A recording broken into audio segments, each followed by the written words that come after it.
In the 5th century, in a remote valley in northern Ireland, a man was buried. The next morning, he was standing in the village square.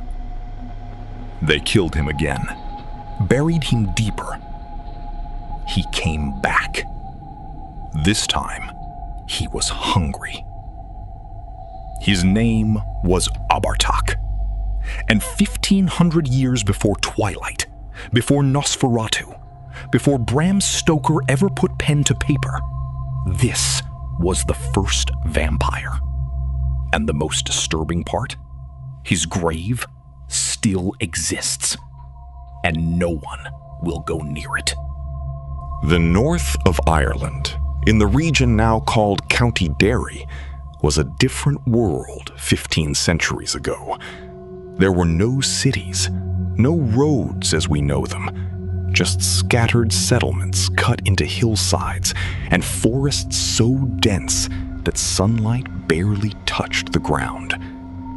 The people who lived here answered to local chieftains, petty kings who ruled through strength, fear, and bloodlines. Most of them are forgotten, their names erased by centuries of reign and conquest. But one name survived: Abhartach. The sources describe him as a chieftain of the townland of Glenullin, small in stature. Some accounts call him a dwarf, but his size wasn't what made him dangerous. He was a druid, a practitioner of dark druidic magic, the kind of magic that predated Christianity in Ireland by centuries. The old magic, the kind that people still don't like to talk about in the countryside, even now. Abhartach ruled his people with absolute cruelty. Texts from the period, compiled by later medieval scholars, describe a figure who taxed his subjects into starvation, who punished dissent with public mutilation, who was said to climb to the rooftops of his people's homes at night and listen. No one could challenge him directly. The magic protected him, or so they believed. So the people of Glenullin did something desperate. They went to his rival, a neighboring chieftain named Cafan, and they begged him to kill Abhartach. Cafan agreed. The details of how he killed Abhartach vary across sources. Some say it was combat, some say ambush. What every account agrees on is that Abhartach died. They buried him standing upright, as was the custom for an Irish chieftain of that era, a mark of honor, even for a tyrant. The people of Glenullin believed it was over. The nightmare was finished. It wasn't. The next day, Abhartach was seen in the village. Not a ghost, not a vision. Him, standing, solid, real. And he was different now. The sources use a phrase that is difficult to translate perfectly from Old Irish, but the closest modern rendering is this.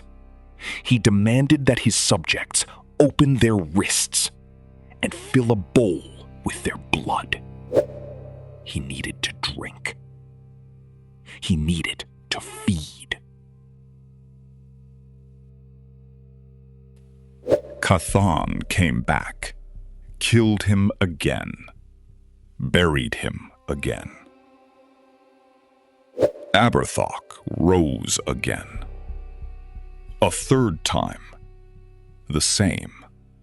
Kill, bury, rise. Kill, bury, rise. Each time he returned, the accounts say he was more furious, more ravenous. The bowl of blood wasn't enough anymore. He wanted more. Cafan was not a man who frightened easily. He had killed Abhartach with his own hands multiple times. But he was running out of ideas. Because the one thing he could not do was make Abhartach stay dead. So Cathan did something that warriors rarely did in ancient Ireland. He asked for help. Cathan sought out a holy man. Some versions say a Christian saint.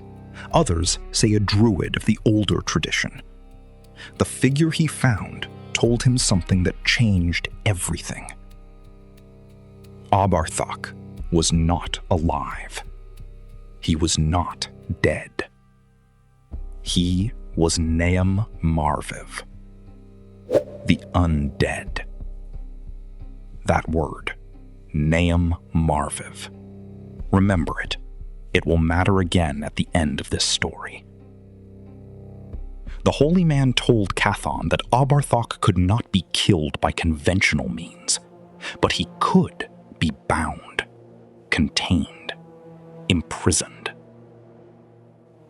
The instructions were precise. First, Abhartach must be stabbed through the heart with a sword made from the wood of a yew tree. Not oak, not ash. Yew, the tree of the dead, the tree that grows in every Irish graveyard. Second, he must be buried upside down, inverted, so that if he tried to dig his way out, he would dig deeper into the earth. Third, a massive stone slab must be placed over the grave. And fourth, thorns must be planted around the site, a living cage of barbs that would grow thicker with every passing year. Cathan followed every instruction. Abhartach did not rise again. Or so the story goes. Now, at this point, you might be thinking, this is just folklore, a colorful legend from a culture rich with mythology. Ireland has 1,000 stories like this. And you'd be right. Partially. But here's what separates Abhartach from every other Irish legend. Most legends don't leave physical evidence. Most legends don't have a specific, documented, visitable location where the events allegedly took place. Most legends don't have a grave that people are still afraid to disturb in the 21st century. Let me tell you about Slaghtaverty.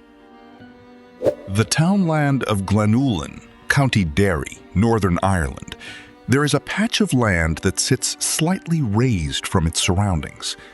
It's unremarkable at first glance. Farmland, hedgerows, the kind of place you drive past without a second thought.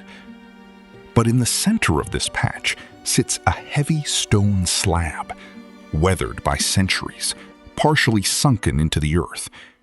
And around it, a thicket of twisted thorns so dense that approaching the stone on foot is nearly impossible.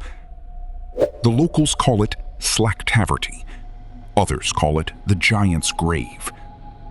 It is, according to local tradition, the exact site where Cathan buried Abhartach upside down with yew wood through his heart, under that stone, 1,500 years ago. In the late 19th century, a local landowner attempted to clear the site to make way for farming. His workers tried to cut down the thorn tree that had grown over the stone. The story, reported in local newspapers of the time and collected by folklorist Dr. Bob Curran, is that the chainsaw died the moment it touched the bark. Tools broke, equipment failed. One worker cut his hand on the thorns. Blood dripped onto the stone. The chainsaw started again. The they stopped working. They left. The site was never cleared. This was not an isolated incident. Over the past 2 centuries, multiple attempts to develop, clear, or excavate the Slaghtaverty site have been abandoned. Sometimes due to equipment failure, sometimes due to reports of an oppressive, suffocating feeling of dread that workers described as someone standing behind you. Always behind you, no matter which way you turned. In 2012, a local council reviewed planning applications that would have affected the land around the site. Every single application was either withdrawn or quietly abandoned. The stone remains.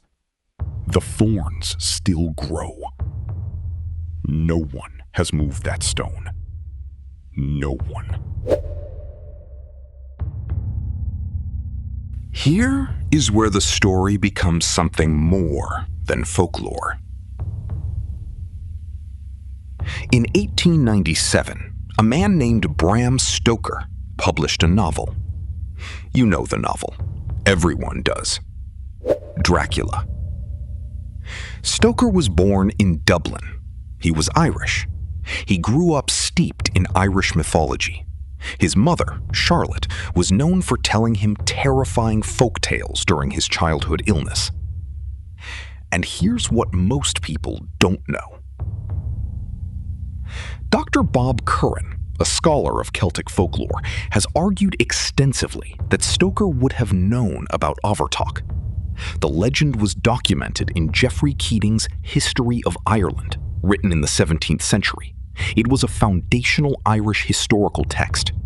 Stoker, an educated Dubliner with an obsessive interest in folklore, almost certainly read it. The parallels are not subtle. Abhartach is a count, a chieftain of a specific territory. Dracula is a count. Abhartach drinks blood to sustain himself. Dracula drinks blood. Abhartach cannot be killed by normal means, only specific rituals involving wood through the heart and sacred burial rites. Dracula can only be killed by a stake through the heart. Abhartach rises from the grave repeatedly. Dracula sleeps in a coffin and rises at night. But there is one connection that is more damning than all the others combined. And it's hidden in a single word. Bram Stoker's original manuscript was not titled Dracula. His working title was The Undead. The Undead. In Old Irish, the word for a creature that is neither alive nor dead is Nem Marive. Nem Marive translates directly, literally, precisely to the undead. It is the exact word used in the medieval accounts to describe Abhartach. Stoker didn't just borrow the concept. He didn't just draw inspiration. He translated it, word for word, from Irish into English. And then he changed the name. Somewhere in County Derry, Northern Ireland, there is a stone. Beneath it, according to 15 centuries of unbroken local tradition, a body lies, inverted, pierced through the heart with yew wood. The thorns still grow. The stone has never been moved. Bram Stoker told the world that Dracula was fiction. But in Glenullin, they know better.